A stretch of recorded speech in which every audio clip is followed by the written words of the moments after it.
मित्रांनो, जगात तणाव वाढतोय. मार्केट तर अस्थिर आहेच, परंतु तुम्हाला माहिती आहे की भारताकडे एक आर्थिक सुरक्षेचं मजबूत कवच आहे. आता जागतिक संकटाच्या काळात एखाद्या देशाची आर्थिक ताकद कशावरती मोजली जाते, तर ती त्या देशाकडे असणाऱ्या फॉरेक्स रिझर्व्हवरती. आता फॉरेक्स रिझर्व्ह म्हणजे काय?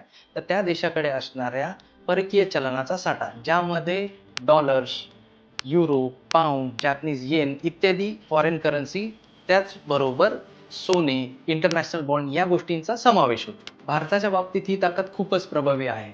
चालू आकडेवारीनुसार भारताचा फॉरेक्स रिझर्व्ह हा तब्बल 728 बिलियन USD म्हणजे 67 लाख कोटी रुपयांपर्यंत पोहोचलेला आहे. आता यात पहिला मुद्दा येतो तो इम्पोर्टचा. आता तुम्हाला माहितीच आहे की भारत दरवर्षी मोठ्या प्रमाणावरती कच्चे तेल, टेक्नॉलॉजी, त्याच्यानंतर मॅन्युफॅक्चरिंगसाठी लागणारा कच्चा माल इत्यादी गोष्टी आयात करत असतो. आता फॉरेक्स रिझर्व्ह मजबूत असल्यामुळे आपली जी आयात निर्यातीची प्रक्रिया आहे ती सुरळीतपणे पार पडते.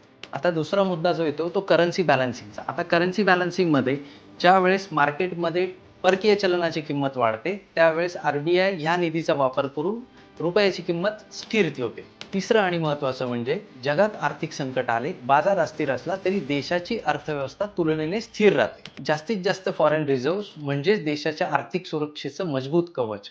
त्यामुळे घाबरू नका, देशाच्या अर्थव्यवस्थेवरती विश्वास ठेवा, स्टे डिसिप्लिन, स्टे इन्व्हेस्टेड.